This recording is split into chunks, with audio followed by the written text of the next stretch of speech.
Okay, welcome to episode 1 of Schwab Sports Show. If this whole kind of thing plays out how I'm hoping and thinking that it might. I'm sure it sounds a little corny to A, see me on the screen, B, hear the name of it. I'm still workshopping it, I understand.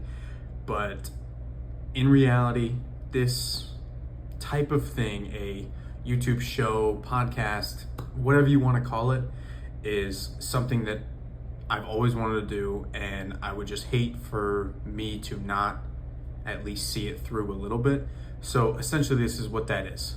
Does this end up working out and ESPN calls me and say, hey dude, you're the next big thing.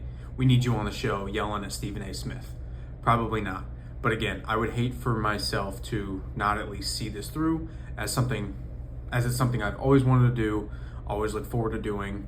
Might as well try it out, and might as well do it right after my team brutally loses in the finals. For those of you that know me personally, obviously know that I am a Pacers fan, and going out in game 7 like that just a couple weeks ago is as unfortunate as it gets. And I've told all my friends this, everybody that's texted me and asked me about it and said, well, how do you feel about losing game 7? I'm like, hey, look, if you had told me at the beginning of the season we'd be in the finals competing with who I thought was and is the best team the entire NBA season in the Oklahoma City Thunder, I honestly never would have guessed. I thought we were going to lose against the Cavs. If I'm being brutally honest, there's going to be people that say, oh, well, you're just a fake fan. How do you not root for your team like that? Look, Cavs are the number 1 seed in the East, 60-plus wins, unbelievably good offense. I obviously had a hard time thinking we could beat those guys, but we did. I thought we'd have a really tough time beating the Knicks, but I liked our chances more against the Knicks than we did the Cavs, but we came out on top. So to see my team in the finals for the first time in my lifetime, because for those of you that don't know me personally, I'm only 24 years old. Born in 2001, Pacers' last finals appearance before this year was 2000. So in my lifetime, had never made the finals. I've never gotten to see them in the finals, and after years of Paul George, Oladipo, weird Sabonis, Turner era, and don't worry, Miles Turner, I'll get to you. But it was crazy to see my team in the finals, and I was just happy to see my team there. But to force a game 7 and lose after Halliburton goes out obviously doesn't feel too hot. It's just, and look, I can get behind a loss, right? If we played our asses off and really good game and back and forth and Shea game winner or Shea MVP, unbelievable game that he has. Maybe he drops 45 and it's close the whole time. And honestly, even if we get blown out, shit happens. We got blown out in one of the games. We blew them out in one of the games. It happens, even in the playoffs. But to lose with Halliburton getting hurt and suffering a season-ending injury when obviously it's in the last game of the season, so he's going to miss all of next season. But a season-ending injury in the last game of the season, just even as a basketball fan, doesn't sit right with me. And I feel like it was unfortunately the most anticlimactic ending we could have had. So that was truly a bummer.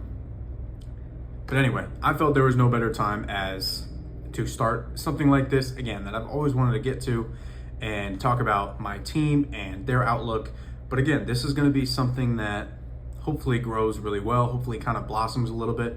But if it doesn't, that's okay, because it's a personal project for me. And again, something I just want to see myself do and at least explore this realm, right? And does it lead to a gajillion views? Probably not. Does it lead to job opportunities? Probably not. I'm grateful to have a stable job outside of this, so I don't really expect any revenue. And if any sort of revenue does come from this, I don't expect it right away, obviously, because I know this is such a tough market to get into, because everybody thinks they can have a podcast nowadays. Everybody thinks they can have some sort of YouTube show, and I guess I'm part of that, right? But this is just me wanting to express my feelings about mostly sports. I would say 95% sports. I do have a non-sports thing later in this episode that I am very excited to talk about. Expect a lot of stuttering, expect a lot of stammering, expect me to lose my train of thought a lot, because again, this is potentially, if this works out well, this ends up being the first one that I'm gonna do of this. And I'm gonna get better at it if it goes well, and I like doing it. So I expect this first one to be a little bit rough, a little bit choppy. There's also going to be very minimal editing on my part because I suck at that. That's not something I excel at all.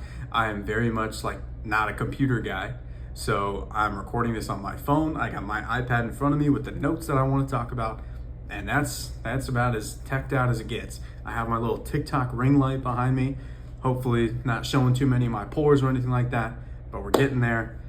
But yeah, so let's talk a little bit Pacers, not just because they are my team, and I don't mean it to sound like, oh, here's my new show, let me just talk about my team. It's not like that. I want to talk about the Pacers as not a Pacers fan, but as the team that just lost the finals, and what do they look like. Now, I'm recording this on July 3rd. Whether or not this gets out on the 4th, the 5th, whenever it is, it's Thursday, July 3rd, and yesterday, Miles Turner just signed with the Milwaukee Bucks. They cut Damian Lillard to sign Miles Turner. And again, as a basketball fan, I don't know where I stand with that. Because Miles Turner, okay, everybody knows he's a good player. I have my personal problems with him as a Pacers player, and I've seen him for 10 years. And am I butthurt at the Pacers for lowballing a franchise legend? Now, when I say legend, I know he's not talent-wise like a Paul George or Reggie Miller, even like a Jermaine O'Neal, who didn't play as long as Turner did, but was better as a Pacer than Turner was. But he was drafted there, played his first 10 years there. To me, that's a franchise legend, and he's been around for so many different eras of this Pacer team.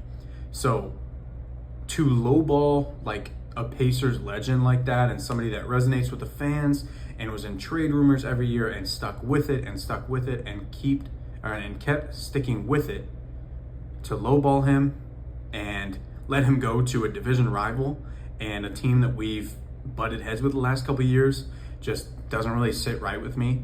And these past couple years, especially after making the Eastern Conference Finals last year and obviously making the finals this season, I thought Kevin Pritchard, our general manager, I thought, man, what an unbelievable job he's been doing. I love the work he's done, especially through the draft. I like a lot of the guys he's drafted.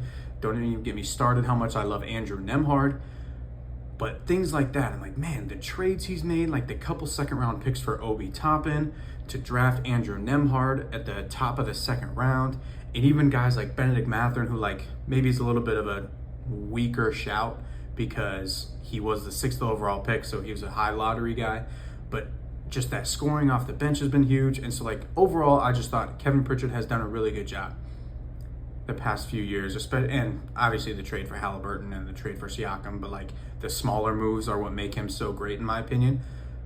But to, again, lowball a Pacers legend in Miles Turner and let him walk for nothing, not even like a small sign-in trade to say, hey, let's give me a second round contract, or a second round pick, give me some cash considerations, give me something. We just let him walk for nothing to a division rival, and that hurts. So I don't know where the Pacers go from here. And I'm going to loop in another Eastern Conference team real quick in the Celtics, because it feels like they're maybe in a similar boat. Their star player tears his Achilles. And yes, I saw all the memes on Twitter and Instagram of Lillard and Tatum and Halliburton all wearing 0, all being in the East, all tearing their Achilles in the playoffs. Whatever. Feel bad for all those guys. Hope for a speedy recovery for all three of them. But the Pacers and Celtics, two teams that obviously at full strength are, at this point, two of the better teams in the Eastern Conference, probably. And I have a tough time saying this because my team hasn't been there in a long time, so it's weird to put the Pacers in that kind of area of an upper echelon team in the league. But like, that's, fully healthy Celtics Pacers, to me, that's like two of the best 7 or 8 teams in the league, right around there, probably top 8. For both these teams to have let big time players walk. Now, it comes different ways, right? Celtics letting Drew Holiday go in a trade for Anthony Simons, who apparently there's rumors that they might flip him again for picks or maybe younger players, whatever it is. But they trade Drew Holiday, a key piece to their 2024 finals run. They trade Kristaps Porzingis to the Hawks in a deal that, again, just sheds the cap, and they shed the cap for Drew Holiday. And then you look at the Pacers with Miles Turner walking, and it's like, are these teams potentially like tanking and gonna maybe hope for some lottery luck if they don't end up making the playoffs with their star players being out? And do they look to maybe take, now this is jumping far in the future, I know. Do these teams look at what the Mavericks did by trading Luka and think, could that be a route for us? Could we maybe be like a right outside the playoff in that bubble? Maybe we're in the play-in or just outside the play-in, but then don't officially make the playoffs. And then all of a sudden we're a team with lottery luck. We just had like the 12th best odds. We just jump up into the top 3. I mean, could you imagine a Celtics team with a healthy Tatum coming back next offseason? Healthy Tatum, Jaylen Brown, and like Dibanza or Boozer or Darren Peterson. Unbelievable. And frankly, I hope it doesn't happen because there's no way it can. But then I also thought that with the Mavericks, right? So I'm kind of rambling, which again, like I said, as this is only episode 1, if this goes well, and I even end up posting this, I'm going to ramble a lot because I don't have a ton of notes yet, and I'm still kind of getting a feel for this little thing. My second one is, of course, going to be the Oklahoma City Thunder because I wanted to do just an outlook of the 2 finals teams to start because that's what we just ended with, and of course, we're in the middle of free agency right now. Haven't had the most exciting free agency of all time, even after, of course, Shams kind of said we might have maybe the most exciting offseason of all time. But that's with him thinking maybe there's a Giannis trade. Hasn't happened yet, if it ever will. But the Thunder, honestly, it's the cop-out answer, but I don't have too much to say about this team. I think they are as well set up to be a dynasty as the Heatles were. Now, we all know how that played out, right? That LeBron doesn't stay, and he goes back to Cleveland, and it's Wade and Bosh, and they stick around until they both retire. And I know Wade had the weird era in Cleveland where he goes back to Miami, ends his career there, thankfully. And I guess you could argue the Warriors as well, but then they still ended up with four rings, or Curry at least with 4 rings. But this Thunder team, to be number 1 defensively throughout the entire regular season, and then to also do it in the postseason, and to just give a couple teams hell. I mean, think about the 2 teams that actually put up a good fight against them.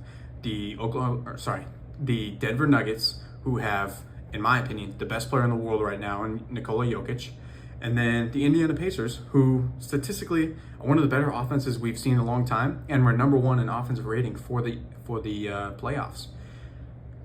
I'm also taking into account the fact that the Cavaliers were actually the number 1 team in offensive rating, but I think their numbers are just kind of inflated by the fact that they dog-walked the Miami Heat for 4 games and blew them out in like 3 of them. So to me, the Pacers were the number 1 offense in the playoffs. Thunder were the number 1 defense in the playoffs. And this Thunder team is obviously built to win now because they just came off a championship. They are built to win in the future for probably 10 years. Shea, only 26 years old. Chet, only 23 years old. Jalen Williams, only 25 years old. So you got all these guys that are well below 30. That's a great big 3 right now because Chet is all-world defensive type player, right? I think his ceiling is like a better on offense Evan Mobley, if you don't know the name, just won Defensive Player of the Year. So I think that's Chet's ceiling. Evan Mobley, a little bit better of a 3-point shot, a little bit better offensively, as good defensively. Jalen Williams, who honestly ended up having a pretty solid argument for Finals MVP, All-NBA 3rd team. Do I even need to mention Shea? He has, I think, 4, maybe 5 All-NBA first team selections now. Obviously just won MVP. All 3 of those guys are great on offense. All 3 of those guys are amazing on defense. They have Lou Dort, Isaiah Joe, who didn't even play that much. Aaron Wiggins, who saved basketball. They have obviously Caruso and Wallace and Hartenstein. And I just named, not outside of their big 3, every player that I named at one point came off the bench for them in the playoffs, would be a starter on every other team in the league. Probably 27, 28 of the other teams in the league would be a starter on that team. These guys are built so well. They draft a certain type. They draft guys that are so good defensively, and everyone's young. They have all the picks in the world. I mean, we saw what the Brooklyn Nets just did in the draft. They just had 5 picks in the first round. No team has ever actually picked 5 players in the first round of a draft. Brooklyn Nets just did that this past draft. Think about that's what it's going to feel like every year for the next 3 or 4 years with the Thunder, as they have so many draft picks throughout the first round and second round. They're just going to keep constantly reloading. And I know the new first and second apron rules are a little bit weird, so I don't know what it's going to look like once it comes to the rookie extensions of J-Dub, of Chet, alongside Mr. $70 million a year, Shai Gilgeous-Alexander. Because if you guys did not see, just signed that contract extension, he's going to be making an average of, I think, $71 million a year for the next 4 years during that, when that contract is hitting. Obviously a lot of money. But between SGA, J-Dub, and Chet, that's going to be a lot of money to those big 3. But with how well they draft and how many draft picks they've accumulated, they're just going to keep rebuilding their type, guys that are good defensively and can give you enough offensively that complements those 3 guys. So I honestly don't have a ton to say, but like schematically about what the Thunder are going to do, because A, they are just that good right now, and they are set up to continue to be that good in the future. So, which leads me to, what does the West look like next year, right? Because obviously Thunder, they're not going anywhere. I don't expect them to go anywhere unless somehow one of the aprons just kicks them in the ass and they have to trade a J-Dub or a Chet. But I don't think that's going to happen, and that's like nightmare worst case scenario. So that's not going to happen. So Thunder are here to stay. The Spurs, we all expect them to take a huge leap, right? A full year. Hopefully Wembanyama's coming back okay. I hope his back isn't hurting, because if you guys just saw that video of him playing soccer, he tried to do a bicycle kick. First of all, a dude that's that tall and that lengthy trying to do a bicycle kick, all sorts of weird. Kind of landed on his back, a little bit awkward, rolled over, laughed about it, seeming to be okay. But as long as you have a healthy Wembanyama, one of the best defensive players we have ever seen in the NBA. So you have Wembanyama, you got a full year of De'Aaron Fox playing with him. You got Stephon Castle, who just won Rookie of the Year and is just very good. Stephon Castle is so good at basketball. To add Dylan Harper, and you still have Keldon Johnson, and an underrated signing is going to be Luke Cornett. Cornett is awesome. He's going to be a great backup center for them that can stretch the floor a little bit, especially when they have these multi-guard / wing lineups, because we know at some point when you're looking at the Spurs, there's going to be a lineup of De'Aaron Fox at the 2, and it's going to be De'Aaron Fox at the 1, Dylan Harper at the 2, a smaller Stephon Castle playing the 3. We might even get a little bit of Devin Vassell at the 4, and of course Wembanyama at the 5. When you have a guy like Wembanyama who can just roam in the paint and look at a little bit of everything and contest every single shot that's within 12 to 15 feet of the basket, I think you're okay running a lineup where the other 4 is very much small ball. That is a really good 3-point shooting team, that lineup. And obviously we're going to see a lineup like that, and A, I'm super excited to see it. B, I think it's going to be really hard to stop because of the movement, because of how athletic, especially Dylan Harper and Stephon Castle are, how athletic those guys are. It's going to be really hard to stop. So Spurs should take the leap. Thunder aren't going anywhere.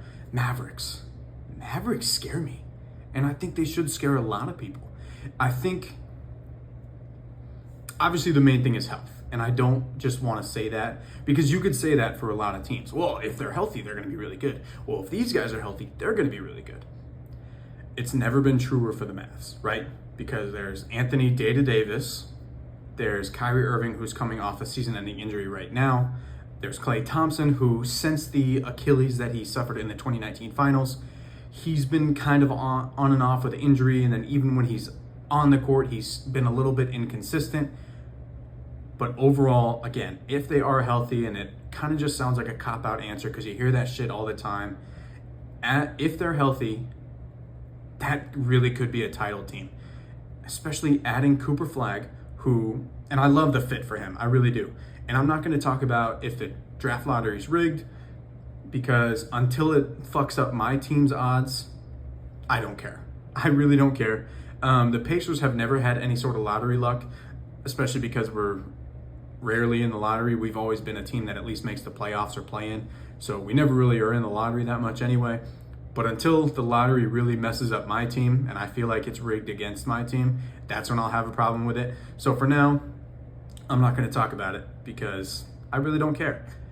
But for Cooper Flagg to be able to get drafted to this team and sit around with legends and future Hall of Famers, because Kyrie Irving, Klay Thompson, Anthony Davis are all Hall of Famers. If you want to argue about if they're first ballot or not, go for it. I don't really care. At some point in their lives, those guys are going to be Hall of Famers, and he gets to sit and listen and watch those guys. He doesn't have to be the guy right away. Like, just sidebar for a quick second, I'm a little bit worried about Ace Bailey. And I'm not talking about any sort of like mental stuff or like attitude stuff, because I think like with the right people around him, that stuff's going to be fixed, right? So I'm not as worried about that. I'm worried about, is he asked to do too much right away? Because the Jazz, who they just traded away a 19 point per game scorer in Colin Sexton, which created an unbelievably awesome big three in Charlotte with LaMelo Ball and Colin Sexton and Ryan Cockbrenner. So I'm super excited to see cock and ball sex in Charlotte, but I'm worried about Ace Bailey in Utah taking all those shots so quickly, because that's the type of player he is. He did it for Rutgers, he did it in high school, and on a team that really only has Lauri Markkanen right now as like the main guy shooting wise. Maybe you throw in a Keontae George, but like, what does his rookie season look like? Is it inefficient, or is it like a Carmelo Anthony, LeBron type thing? And I'm not comparing those two guys to those two guys. I'm just saying, is it like that? Does it end up being like a really tight race and for the rookie of the year, blah, blah, blah. But I'm really excited to see Cooper Flagg in Dallas. He, again, gets a chance to sit and watch and kind of learn behind those guys for a little bit. Even though if it's me, I'm probably starting him at the 3 right away. Maybe the 4 if they end up with Anthony Davis at the 5. But think about how there's probably going to be a ridiculous defensive lineup of Kyrie running the 1. I know he's not great defensively, but it's going to be Kyrie running the 1, Klay Thompson at 2, Flagg at the 3, which is nuts because I think most teams would probably end up putting him at the 4, being 6'7" 3/4, and I'm not even trying to make the meme. That's just how tall he is. 6'8" with shoes maybe, but they have Anthony Davis at the 4 and Derek Lively at the 5. That's a crazy defensive lineup. And that's also the kind of defensive lineup that can potentially go against the Spurs if all ends up going well with the Spurs. So I've talked about 3 teams that I think are going to be really strong, and that's defending champs Thunder, San Antonio Spurs, who have reloaded and built really well around Wembanyama, and Dallas Mavericks, who got lucky in the lottery and drafted Cooper Flagg. I haven't even mentioned the Houston Rockets, who just traded for Kevin frickin' Durant, who I don't care if he's 25 or 35 or 45 years old. This guy is a bucket, and he's consistently putting up near or at 50, 40, 90, even when he was on a struggling Suns team that finished, I think, like 36 and 46 and didn't even make the playoffs. He was still ungodly efficient, as he's always going to be. And I like the fit in Houston for him because Kevin Durant, and like, it sounds weird because yes, he's kind of an all-time talent and this like all-time player that me personally and a lot of you guys, if you guys are around my age, we've all kind of grown up and watched him. But he seamlessly fits anywhere. I remember just a couple weeks ago, before he officially got traded, there were so many trade rumors surrounding him because obviously we knew the Suns were going to maybe blow it up a little bit, probably definitely going to trade him. But you could have mentioned like any team in the league. Now, I know his list of teams that he wanted to go to ended up being San Antonio, Houston, and Miami, which I have my problems with him saying Miami as one of his trade destinations. But I know he ended up saying those 3, but like, you can make an argument for him to be on any team because he can fit in any system. He's still really good defensively. Now, he's not what he once was pre-Achilles defensively. So he's not as good. But he's still a very capable, very good defender that Houston needs, because that defensive lineup, like, they can throw out an unbelievable defensive lineup. If you have Amon running the 1, you could have a big lineup of like DFS running the 2, KD at the 3, Sengun, who's fine at the 4. Again, it would be a bigger lineup. or you could even go Sengun at the 5 with Jabari Smith at the 4, but then just the defensive potential of that Houston team is ridiculous. And this leads me into how good of an offensive team I think the Denver Nuggets are going to be. Because I've already told you guys, I think Nikola Jokic is still the best player in the world. I think he was robbed of the MVP that Joel Embiid got over him. And that's no disrespect to Joel Embiid, because obviously he's an MVP caliber player. Joel's just better. I'm sorry. He's carried a team better. And of course, the one year he doesn't win MVP in the last few years is the year he goes on to win a ring. Whoop-de-doo. But Nikola Jokic, who did not have as much help as a basketball fan like me would have liked to see out of that team this year, and they still took the champions to 7 games. And again, a super well-rounded team in the Thunder, they took them to 7 games because Nikola Jokic is that good. So I think when you're rolling out a lineup next year of Jamal Murray and maybe Brown's Christian Brown or Bruce Brown, I'm fine with either. Starting at the 2, you have Cam Johnson at the 3, Aaron Gordon at the 4, Nikola Jokic running everything at the 5. That's going to be such a great lineup, and I absolutely love the fit of Cam Johnson to the Nuggets. Cam Johnson is just a pure shooter and a bigger body who's a good enough defender, a way better defender than Michael Porter Jr., and just overall a better fit, right? Kind of like how I mentioned with KD, who just a guy that can fit anywhere. I think the same about Cam Johnson. Don't take that out of context and say, this guy just compared Cam Johnson to Kevin Durant. I'm not doing that. I'm just comparing the fact that I think those are 2 guys that can seamlessly fit in any system, and any team is lucky to have a guy like that. I think Cam Johnson is going to be perfect for the Nuggets. I wouldn't be surprised if he does have a little bit of a slow start, maybe just new city, new team, new players around him. It might take him a bit to get going, but I think around All-Star break for sure, we are going to see somebody who lives in Denver a lot better than Michael Porter Jr. was. And again, that's no real disrespect to Porter Jr., because I think when you're the Nuggets and you're drafting MPJ, you look at what Cam Johnson is now, that's kind of like what you hoped he was going to turn into. He just didn't end up being that good defensively, and he's not a guy that really moves well in the system. He wants to be an ISO scorer. Have I talked about the West enough? Because let's move over to the East a little bit. And that's not me trying to throw shade at any other teams in the West, because there's still plenty of good teams to talk about and exciting teams to talk about. But if we go back to the East, we've already talked about how the Celtics and the Pacers, 2 of the 3 or 4 best teams in the East, probably aren't going to be there at the top of the East again next year because injuries to their best player.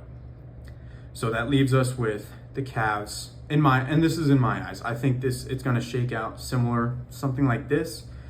And my quick sidebar is I also think there's a world where the Celtics without Tatum still are a really, really good team, and they end as a top 5 seed in the East.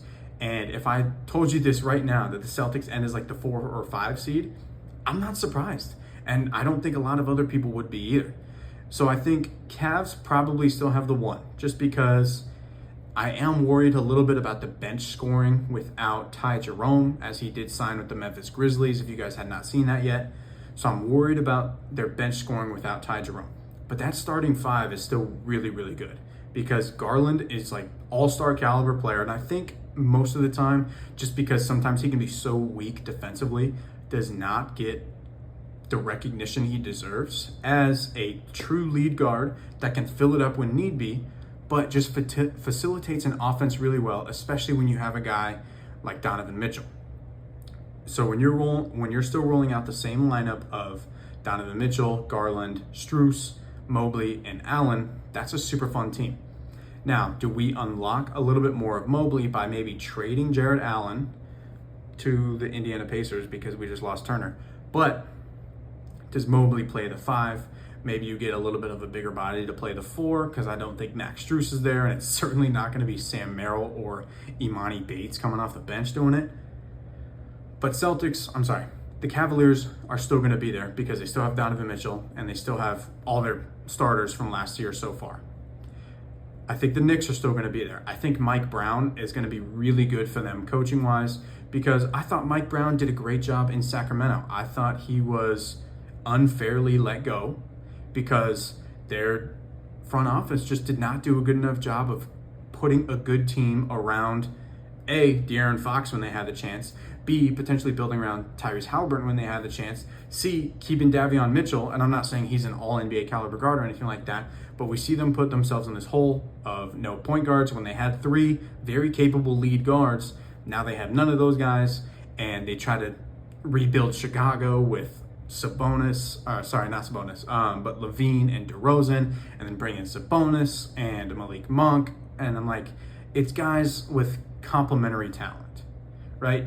There's a time where Zach LaVine was winning dunk contests and was developing his offensive game, and he was turning into more of an offensive player rather than just some athletic freak that you could throw the ball 15 feet in the air, you just go up and get it.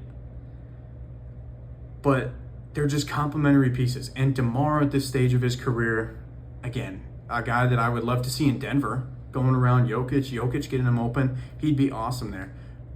But they just don't do a good job of putting a team around. How do I get to this? Oh yeah, Mike Brown.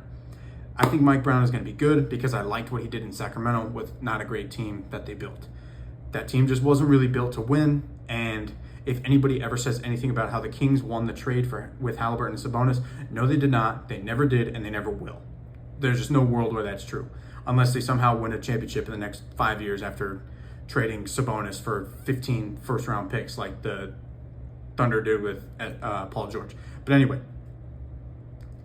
Knicks are going to be really good because they've added bench depth, and they have a couple young guys. I'm talking to you, Tyler Kolek, that I hope can actually kind of burst onto the scene a little bit this year because he didn't do much as a rookie. As an older rookie like that, I always hope for the guy to be able to come in and score or facilitate, whatever like your niche thing was in college. We need you to be able to do that as an older rookie coming into the league. If you're not seeing playing time year 1, year 2, and you were already an older rookie, sorry, buddy, you might have to put the fries in the bag. So, but I am excited about the Knicks because they're returning most of their starters and they were a very good defensive unit. But I have a hard time believing in Jalen Brunson and Cat really doing a good job of coexisting because how weak they both are defensively. Now, I obviously like Josh Hart a lot defensively. I obviously like a lot of Mikal Bridges defensively. I like OG Anunoby defensively. Those 3 guys are great. But those 3 guys are not great enough to be playing 3-on-5 defensively. You saw one thing that helped when you're watching the Eastern Conference Finals when it's Pacers-Knicks. One thing that the Pacers did so well was being able to hunt Brunson defensively, getting him onto switches, and a lot of times it didn't even really matter who the Pacers offensive player was. Most of the time it ended up being Halliburton or Nembhard that got some sort of switch, got Brunson on them, go to work. A lot of times it ended up being Siakam too, which obviously he's not going to do anything against Siakam. The bigger body, the stronger player, the better in the post. Happens. End of the day, I still think the Knicks will be there. I like what the Magic have done. I understand that when the trade happened for Desmond Bane, you see the couple players and the 5 total picks. One of them was a swap, but 4 first-round picks and 1 swap. It's insane. And then, of course, for every trade for the rest of NBA history, anytime there's picks involved, everybody's always going to bring up, remember when Luka only got traded for 1 first-round pick? It's going to happen. Just, you got to bear with it. But getting Desmond Bane it's great. It's a great fit. They needed somebody on the wing another guy who can be a good defender, but the key is that he's a great 3-point shooter. I believe he's maybe the Grizzlies' all-time leader in 3-point shooting, and he's like top 10 for a 3-point percentage for the Grizzlies. So you're getting and for lack of a better term, you're getting a sniper, and that's what they missed. I thought when they played against the Celtics in the first round, honestly, defensively, they held their own pretty well. And I think they match up with the Celtics, again, healthy Celtics with Tatum. They matched up against them pretty well. But it got to a point on offense, they could not score. They could not, because the Celtics defense was really good, so they were able to dampen Paolo and Franz. And then the Magic go, hey, we need somebody else to score a bucket. It was hard. They trotted out Corey Joseph, if I remember correctly, which I think I do. But So the Magic desperately needed Desmond Bane, and I'm really excited to see what their lineup looks like next year. I think if it's me, I'm trotting Jalen Suggs out at the 1, Bane at the 2, Franz, Paolo, and I guess whoever they like more between Wendell Carter and Goga. It's probably going to be Wendell because he can space the floor a little bit more. Goga, I think, is a fine backup. But that's a good starting 5. That is a more quality and more capable starting 5. So in a weaker East, honestly, would it surprise me if they made it to the second round? Not even a little bit. One team we do have to talk about, though, in the East is the Atlanta Hawks, which I saw something today that said Trae Young is the only player on the team shorter than 6'4". So what they've done is, finally built a competent team around Trae Young, because I'm sure we all remember when he carried them to the Eastern Conference Finals appearance, and still, I never even thought that Hawks team was that good, yet here they are going up against the Bucks in the ECF. So I'm really excited for what they've done around Trae Young, getting some big defense around him. I really like the Nickeil Alexander-Walker pickup, which I guess is part of the potential 7-team deal that initiated from the Rockets and Suns KD trade, and then had something to do with Nickeil being signed, and so the Timberwolves get involved, and then has something to do with Capella getting signed back to the Rockets because he's from the Hawks, and I just still waiting on the official news for that to drop, but a 7-team deal, absurd. But I'm really liking where the Hawks are at. I think what's probably going to be, I think they have 2 X factors, right? One of them is, you know what? Okay, maybe 3. 3 X factors.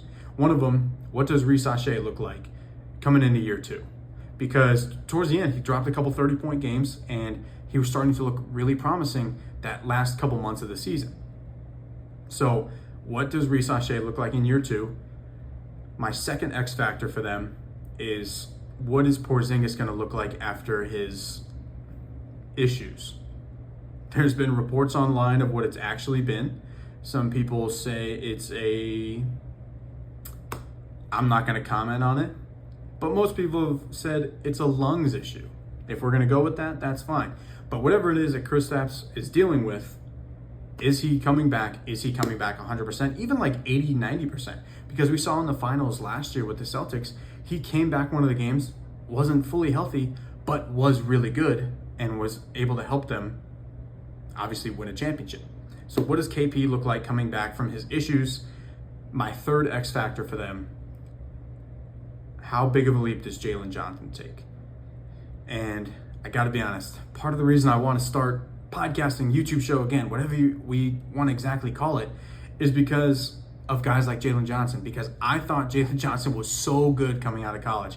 And I thought, man, I would love if my team took a shot on him. I know he's got some kind of injury issues and whatnot, but I think the talent is there, and I think he's so good. But there's nobody has that receipt, right? I don't even have that receipt because I wasn't doing anything like this, and I wasn't jotting it down on my phone. I think Jalen Johnson's going to be really good, and he's going to become an all-star caliber player. I don't have that anywhere, so it's just my word right now, and you just got to trust me. But I thought he was great coming out of college, so I've loved seeing his progression so far in the league. But what does that progression look like this year coming off the injury that ended his season? But I think Hawks can definitely make some noise because they're getting a lot of defenders around them. My fifth team that I want to talk about is going to be the Milwaukee Bucks, because they're now officially post-Dame. We obviously knew that Dame probably wasn't going to play this season because of the Achilles injury, but then they just flat out released him to make money for Miles Turner, which, again, I talked a little bit about the Miles Turner from the Pacers fan standpoint, and I do want to shout out Miles Turner because at the end of the day, for the next 4 years, essentially, he's going to be costing them about $50 million a year between his contract and the contract that they now have to pay Damian Lillard, because they stretch his contract over 5 years, and they're paying him roughly $22.5 million each year for the next 5. So the 4 years that Turner is signed for them, match it with the 4 years that Damian Lillard is being stretched. He's cost them about $50 million. So salute to you, Mr. Miles Turner. One more damper to division rival So maybe it actually was a good move for us to let him walk for nothing, right? Is that how I have to justify it? But what do the Bucks look like? That roster is shit, guys. Outside of, and I really am excited for Miles Turner because I think that fit is great. He doesn't have to be the post-lockdown player that me and a lot of other Pacers players have wanted for the last 10 years. He, yes, I know, is great at shot blocking and just deterring shots around the rim and making guys adjust and making it hard for guys driving or going to dunk. So again, he's a pretty good post presence defensively, but he's not like a post lockdown, right?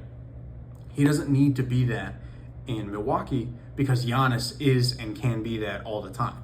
So he can truly take on the stretch big role, and I think he can perform better than exactly what we've seen out of Brook Lopez the last few years. And that's, there's no better way to describe it. They just reloaded with a younger Brook Lopez, a guy that can stretch the floor, who can get in the paint and block shots and be a defensive presence, but he's not like, that's not the best thing he's at, the thing he's best at, right? So I am excited about the fit, but I'm not excited about the rest of the team. I like those two guys. I like Turner and I like Giannis and I like their fit together. But you can't have KPJ as your starting point guard. Gary Trent Jr. is a fine 2. I'm okay with the 2. Kyle Kuzma was dog shit this year, and he was bad. I mean, he put up a Tony Snell line in the playoffs, and remember when he was getting compared to Jason Tatum? Do you guys remember that? Pick 27, I think he was, out of Utah in the 2017 draft, getting compared to Jason Tatum. And look at where we are now, Jason Tatum. I mean, hey, they do have the same amount of finals appearances and finals wins, so who am I to judge? But I think you just can't be excited if you're a Bucks fan.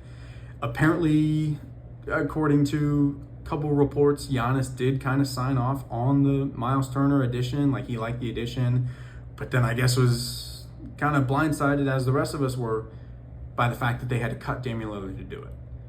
And again, is it just organizational malpractice and cutting Dame, who, yes, wasn't going to play this year, but is still so good and such a good three-point shot? And I don't know what to think about the Milwaukee Bucks and their future. And I think, and not to take anything from anybody else, because I of course want this to be my own thing, but I was watching a clip from the Bill Simmons show, and he said, if you're that desperate, you should have looked into trading Giannis. And I can't help but to agree. I think Bill Simmons has said a lot of whack things in his time as a sports reporter, but he could not have been more right here. If you're this desperate, do you have to cut Damian Lillard just to sign Miles Turner, who is not even like maybe borderline top 10, depending on what you value in a center. But I mean, it's not Jokic. Hey, we have a chance to get Victor Wembanyama over here and pair him up with Giannis, but we have to cut Dame to do it. You do it. But this is Miles Turner we're talking about. So I don't know where they go from here unless they do end up pivoting and going towards a Giannis trade.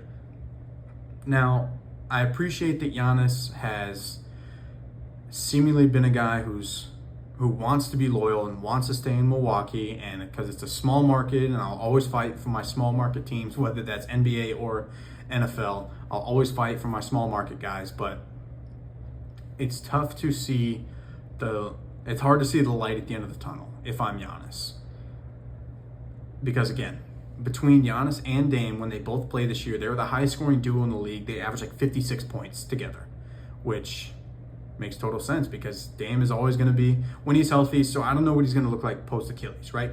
But Dame is always going to be a 20-plus point per game guy. Giannis is always going to be in that 28 to 31, 32 range. You can count on him for that as long as he's healthy. So to break up that pairing does suck, but to get the stretch big that you desperately needed because he's just a younger version of Brook Lopez who played so well for you guys the last few years, I do like the fit in a vacuum. I just don't necessarily like how they got there. So I don't know what the Bucks look like this season, but I also think there's a world where Giannis just wins MVP because he just takes every shot and grabs every rebound and maybe averages his career low in assists since becoming an MVP caliber player. I'm not talking about rookie year Giannis, but since he's become an MVP caliber player, Is this the year that he averages his career low in assists?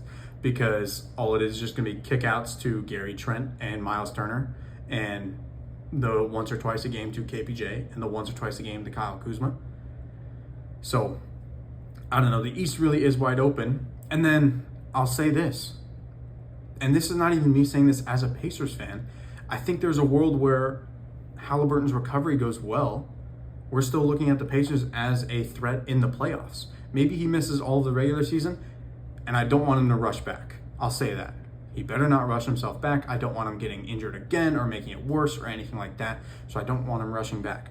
But I think there's a world where Halliburton does come back, maybe towards the end of the season, maybe in the playoffs, and that Pacers team can still make some noise, although now there's a hole at the center position because you can't go into the playoffs with Isaiah Jackson or a potential re-signing of James Wiseman coming off an Achilles as well, Isaiah Jackson coming off an injury, an Achilles injury, and it can't be Thomas Bryant, and it can't be Tony Bradley. So I think there obviously has to be a fix at center, but like I kind of mentioned earlier, maybe they just say, hey, Halliburton's out, Turner just walked. Let's take a season, develop a couple of our young players, maybe get some lottery luck, come back stronger next season. So I don't know where the East lies. I feel like it is just kind of Cavs and Knicks at that 1-2, and you can argue either, so I'm okay with like a 1A, 1B scenario. But it feels like those two teams, and then everybody else is going to be fighting for that 3rd, 4th, 5th spot, especially with the Celtics and Pacers seemingly not having their guys this year, and maybe not, and just not obviously being at full strength. So I've rambled a lot. Again, this might not even be posted. If it does, if this video does see the light of day, awesome. If it doesn't, it ends up just being something that I use at my friends that I have when I have takes, and I say, well, the one episode of my show that I did record and never actually posted, but I was right on this one thing right here. That's what this will be used for if this doesn't actually see the light of day. But thank you guys for bearing with me if you guys did watch this whole thing. And again, for those of you guys that know me personally, I know this is going to kind of seem like a corny, little stupid thing. But again, it's just a personal project for me, something I've always wanted to get to, and something that I want to see through and at least try it. And I do want to shout out my friend Thomas. As you can see, my camera just started shaking violently because I put my hand on the stand that it's sitting on. But I do want to shout out to my friend Thomas, who is somebody that is very strong in his Catholic faith and is somebody who is starting a weight loss journey and has started his own Instagram page to kind of promote himself and his faith and his what he's striving for as a businessman and what he's striving for as a future husband and somebody who can lose weight. So this is a shout out to him because I saw him make this Instagram page that he's kind of dove into, and it kind of just clicked that I'm like, man, just start something. Whether you just post on YouTube or just post just the audio on Spotify or get it on Apple Podcasts or whatever it is, start something and at least try it. So Thomas, thank you to you for kind of igniting that in me, and hope all is well with you, my brother. So yeah, if you guys are still here, appreciate you. Look forward to future episodes. I hope this turns into something that I can do once or twice a week, recording them late at night, so I'm getting a little bit tired. Again, I've rambled enough. You guys have heard enough of me, and I hope I also spoke fast enough to where if you try to put it at 1.25 speed or 1.5, maybe even 1.75 speed, you can't understand what I'm saying because I spoke that fast sometimes. I recognize it. I know. I'm passionate about it, all right? But yeah, again, thank you if you are here, if you are seeing this, for watching episode 1 of unofficially the Schwab Sports Show. As of right now, I don't know if I have anything better than that, so we're going to stick with that. But I like how this first episode felt, so looking forward to more in the future. So again, thank you guys, and I'll see you guys next time.